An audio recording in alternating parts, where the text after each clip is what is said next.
3 aveugles étaient partis de Compiègne pour quêter dans le voisinage. Ils suivaient le chemin de Senlis et marchaient à grands pas, chacun une tasse et un bâton à la main. Un jeune clerc, fort bien monté, qui se rendait à Compiègne, suivi d'un écuyer à cheval, et qui venait de Paris, où il avait achevé ses études, fut frappé de loin de leurs pas fermes et allongés. « Voilà des drôles, se dit-il à lui-même, qui ont une marche bien assurée pour des gens qui ne voient goutte.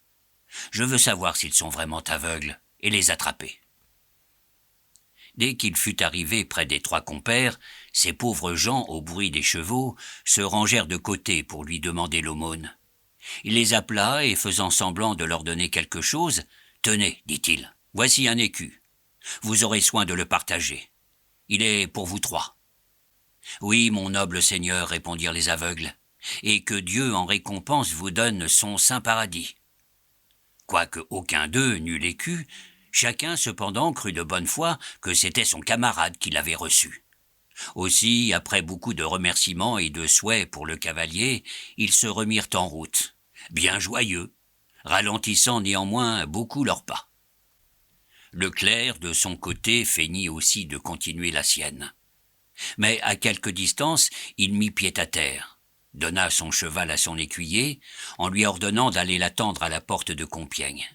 Puis il se rapprocha sans bruit des aveugles et les suivit pour voir ce qu'il adviendrait de cette aventure. Quand ils n'entendirent plus le bruit des chevaux, le chef de la petite troupe s'arrêta. « Camarades, dit-il, nous avons fait là une bonne journée. Je suis d'avis de nous y tenir et de retourner à Compiègne manger l'écu de ce brave chrétien. Il y a longtemps que nous ne nous sommes divertis. Voici aujourd'hui de quoi faire bombance.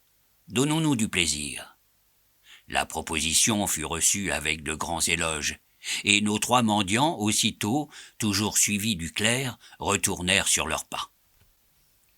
Arrivés dans la ville, ils entendirent crier « Excellent vin, vin de Soissons, vin d'Auxerre, poisson, bonne chère, et à tout prix. Entrez, messieurs !» Ils ne voulurent pas aller plus loin. Ils entrèrent et après avoir prévenu qu'on n'apprécia pas leur faculté sur leurs habits, du ton de l'homme qui porte dans sa bourse le droit de commander, ils crièrent qu'on les servit bien et promptement.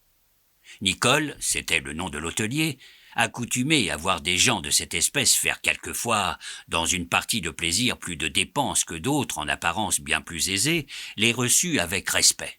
Il les conduisit dans sa belle salle, les pria de s'asseoir et d'ordonner, assurant qu'ils étaient en état de leur procurer tout ce qu'il y avait de meilleur dans Compiègne, et de le leur apprêter de manière qu'ils seraient contents. Ils demandèrent qu'on leur fît faire grande chère, et aussitôt, maître, valet, servante, tout le monde dans la maison se mit à l'œuvre.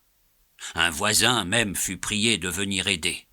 Enfin, à force de main et de secours, on parvint à leur servir un dîner composé de 5 plats. Et voilà nos 3 mendiants à table, riant, chantant, buvant, à la santé l'un de l'autre, et faisant de grosses plaisanteries sur le cavalier qui leur procurait tout cela. Celui-ci les avait suivis jusqu'à l'auberge avec son écuyer, et il était là qui écoutait leurs joyeux propos. Il voulut même, afin de ne rien perdre de cette scène divertissante, dîner et souper modestement avec l'hôte. Les aveugles, pendant ce temps, occupaient la salle d'honneur, où ils se faisaient servir comme des chevaliers. La fête aussi fut poussée jusque bien avant dans la nuit, et pour terminer dignement une si belle journée, ils demandèrent chacun un lit et se couchèrent. Le lendemain matin, l'hôte, qui voulait se débarrasser d'eux, les envoya réveiller par son valet. Quand ils furent descendus, il fit le compte de leurs dépenses et demanda 10 sous. C'était là le moment que le malicieux clerc attendait. Afin d'en jouir à son aise, il vint se placer dans un coin, sans néanmoins vouloir se montrer, de peur de gêner par sa présence.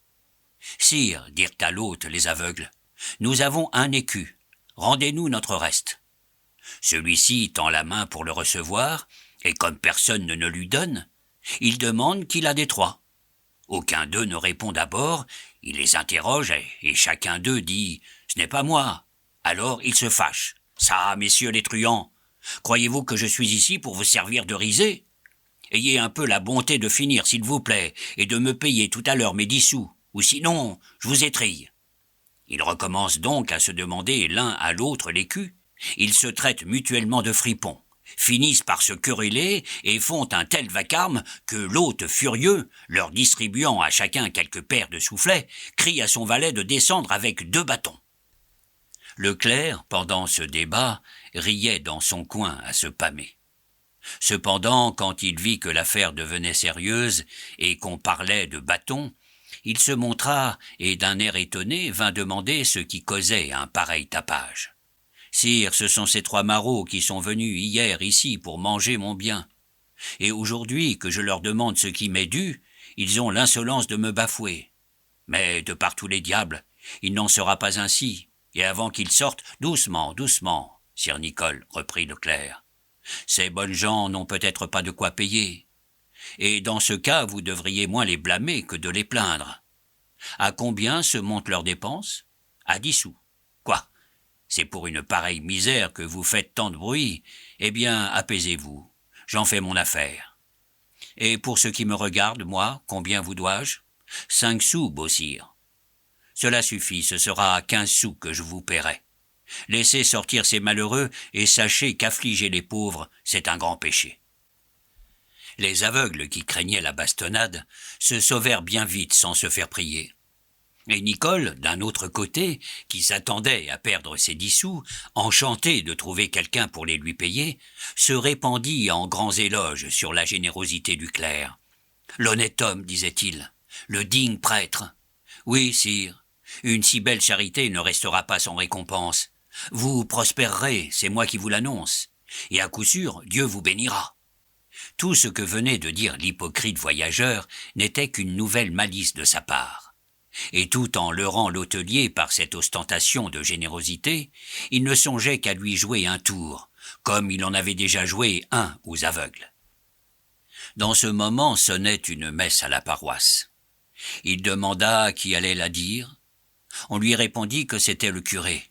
« Puisque c'est votre pasteur, sire Nicole, continua-t-il, vous le connaissez sans doute. »« Oui, sire. »« Et s'il voulait se charger des 15 sous que je vous dois, ne m'en tiendrez-vous pas quitte? »« Assurément, et de 30 livres même, si vous me les deviez. »« Eh bien, suivez-moi à l'église, et allons lui parler. » Ils sortirent ensemble, mais auparavant le clerc commanda à son valet de seller les chevaux et de les tenir tout près.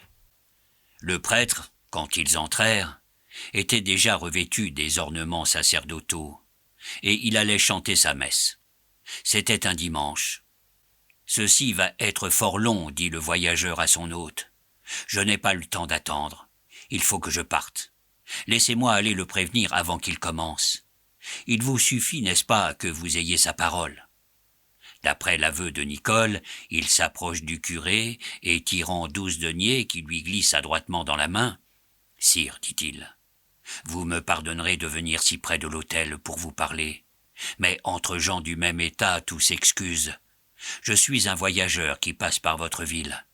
J'ai logé cette nuit chez un de vos paroissiens, que très probablement vous connaissez, et que voici là derrière, assis près de nous.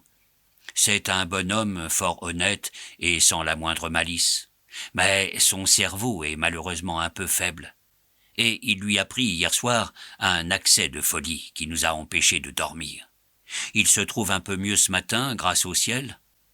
Cependant, comme il se sent encore un peu de mal à la tête et qu'il est plein de religion, il a voulu qu'on le conduisît à l'église et qu'on vous priât de lui dire un évangile afin que notre Seigneur achève de lui rendre la santé. »« Très volontiers, répondit le curé. » Alors, se tournant vers son paroissien, « Mon ami, lui dit-il, attendez que j'ai fini ma messe.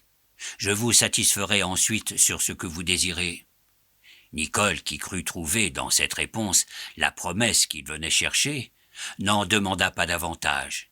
Il reconduisit le clerc jusqu'à l'auberge, lui souhaita un bon voyage et retourna à l'église attendre que son curé le payât. Celui-ci, sa messe dite, revint avec son étole et son livre vers l'hôtelier. « Mon ami, lui dit-il, mettez-vous à genoux. » L'autre, fort étonné de ce préambule, répondit que pour recevoir 15 sous, il n'avait pas besoin de cette cérémonie. Vraiment, on a eu raison, se dit le pasteur en lui-même, cet homme a un grain de folie. Puis, prenant un ton de douceur, « Allons, mon cher ami, reprit-il, ayez confiance en Dieu et recommandez-vous à lui, il aura pitié de votre état. » Et en même temps, il lui met son livre sur la tête et commence son évangile. Nicole, en colère, jette tout au loin. Il répète qu'on l'attend chez lui, qu'il lui faut 15 sous, et qu'il n'a que faire d'Orémus. Le prêtre, irrité, appelle ses paroissiens. Il leur dit de saisir cet homme qui est fou. « Non, non, je ne le suis pas, et par Saint Corneille, patron des abbayes de Compiègne, vous ne me jouerez pas ainsi. Vous avez promis de me payer, et je ne sortirai d'ici que quand j'aurai mon argent. »« Prenez, prenez !» criait le prêtre. On saisit aussitôt le pauvre diable, les uns lui tiennent les mains, les autres les jambes. Celui-ci le serre par le milieu du corps. Celui-là l'exhorte à la douceur. Il fait des efforts terribles pour leur échapper. Il jure comme un possédé, il écume de rage, mais il a beau faire, le curé lui met l'étole autour du cou et lit tranquillement son évangile depuis un bout jusqu'à l'autre, sans lui faire grâce d'un seul mot. Après cela, il l'asperge copieusement d'eau bénite, lui donne quelques bénédictions et permet qu'on le lâche. Le malheureux vit bien qu'il avait été dupé. Il se retira chez lui honteux et honni, ayant perdu ses 15 sous. Mais, en récompense, il avait eu un évangile et des bénédictions.